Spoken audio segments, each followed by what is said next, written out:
एक भक्ति, एक विश्वास शिव के करीब में हमको लेकर जाता है। शिव महापुराण में किसी भी वस्तु की, सामग्री की या कोई चीज की मूलता नहीं कही। शिव महापुराण में अगर किसी चीज की बात कही गई है तो वो विश्वास की बात कही है, वो भक्ति और भरोसे की बात करी गई है। विश्वास। रामचरितमानस में भी शंकर भगवान को विश्वास कहा गया है।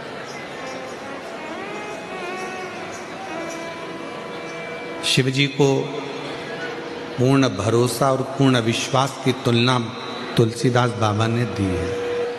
और तुलसीदास बाबा ने जब पूर्ण तरह से भगवान शंकर को विश्वास कर दिया है, विश्वास की तुलना कर दी गई है, तो संपूर्ण जगत में, संपूर्ण जनमानस को ये देख लेना चाहिए कि विश्वास अगर होगा तो परमात्मा भी आपके सम्मुख में आकर खड़े हो जाएंगे, और अगर विश्वास नहीं है तो परमात्मा भी नहीं हो पाएंगे।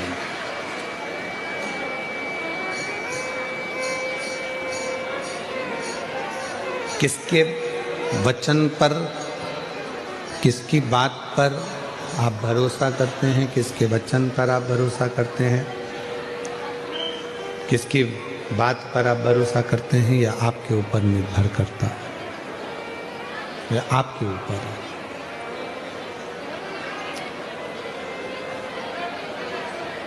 एक व्यक्ति ने प्रवचन में सुन लिया था कि जब कोई गिरता है तो उसको मेरा शिव अपने हाथ में झेलता है।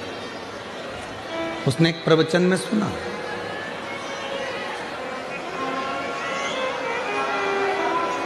उसने एक प्रवचन में ये सुन लिया कि जब जब कोई गिरता है तो उसको भगवान भोलेनाथ अपने हाथों में झेलते हैं। अपने हाथों में परमात्मा झेलता है, ये उसने अपनी प्रवचन में, सत्संग में, कथा में सुन लिया।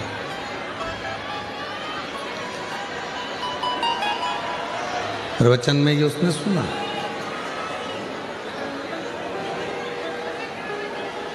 और जब उसने प्रवचन में ये सुना तो उसने ये विचार किया कि अब मैं प्रवचन में तो सुनकर आया हूँ, मैंने प्रवचन में तो ये सुना है कि गिरने पर परमात्मा अपनी गोदी में उसको झेल लेता।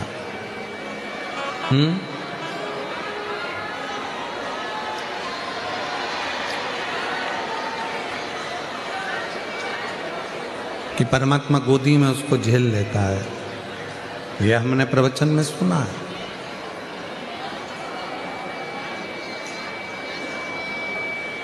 पर गिर के नहीं देखा। और उस व्यक्ति ने अपना विचार करा कि अब एक काम करता हूं कि एक कुएं में मैं गिर कर देखता हूं।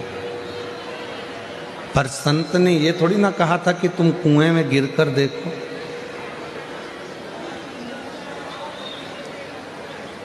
संत ये थोड़ी ना बोले हैं कि तुम कुएं में गिर कर देखो।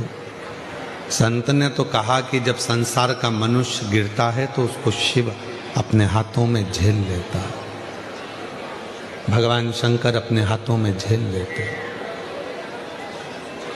पर उस व्यक्ति ने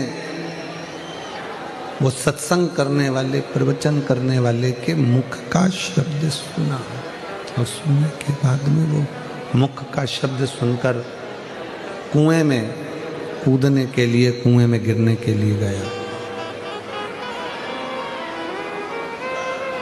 और जब वो कुएं में गिरने के लिए गया तो उसके मन में आया कि प्रवचन देने वाले ने तो कह दिया कि जब कोई गिरता है तो शिव जी उसको झेलते हैं, और मान लो मैं कुएं में गिर गया, शिव जी नहीं आए झेलने के लिए, तो मैं तो मर ही जाऊंगा। एक काम करता हूं कि मैं कुएं में गिरूं भी और मरूं भी ना। भगवान आएगा तो ठीक है, नहीं आएगा तो ठीक है। पाँव में रस्सी बांध ली उसने, और पेड़ से बांधकर रस्सी को वो कुएं में कूद गया।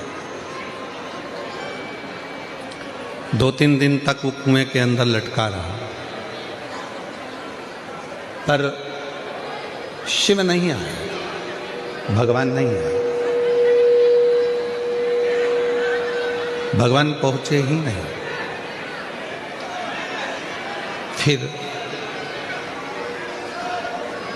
जब भगवान वहां नहीं आए, वहीं से एक व्यक्ति निकल कर जा रहा था और उस व्यक्ति ने देखा कि कोई कुएं में पड़ा हुआ है।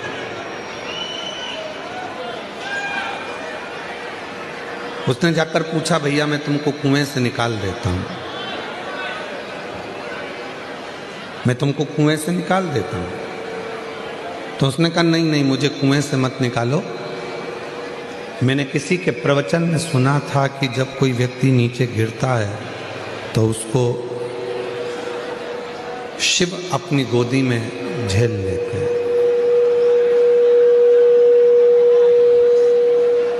भगवान शंकर उसको अपनी गोदी में झेल लेते हैं। मैंने ये प्रवचन में सुना।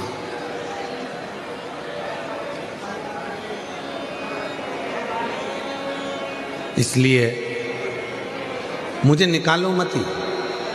उस व्यक्ति ने कहा कि क्या तूने प्रवचन में ऐसा सुना था? हाँ, ऐसा ही सुना था। अब उसने कहा, जब इतनी सी बात के पीछे अगर मुझे बाबा भोलेनाथ जी का दर्शन हो रहा है तो फिर दिक्कत क्या है? उसने रस्सी ढूंढी, रस्सी मिली नहीं और बड़ के पेड़ की डालियों को बांधकर वो कुएं में कूद गया। अब रस्सी मजबूत थी पर बड़ के पेड़ की डालियां इतनी मजबूत नहीं थी। बट वृक्ष की डालियां इतनी मजबूत नहीं थी। वो टूटने लगी और टूटने लगी तो वो जमीन जैसे ही टूटकर वो कुएं में गिरने लगा और गिरते ही भगवान भोलेनाथ ने उसको अपने हाथों में झेल लिया, उसको अपनी गोदी में झेल लिया। जो रस्सी से लटका हुआ था, रस्सी से बंधा हुआ लटका हुआ है, और वो व्यक्ति जो रस्सी से 4 दिन से 5 दिन से लटका है, वो कह रहा है कि भोले बाबा मैं तो 4-5 दिन से लटका हुआ हूँ, आप मुझे नहीं झेले? भगवान ने कहा कि तेरे मन में विश्वास नहीं है, भरोसा नहीं है, इसलिए तुझे ईश्वर नहीं झेल सकता। जहाँ भरोसा होता है, जहाँ विश्वास होता है, वहाँ ईश्वर होता है। जहाँ भरोसा या विश्वास नहीं होता, वहाँ ईश्वर भी नहीं होता। मानो तो मैं गंगा माँ हूँ और ना मानो तो बहता। मान लिया वो गंगा जी, ना माना तो बहता हुआ पानी तो है ही, वो बह रहा है, चल रहा।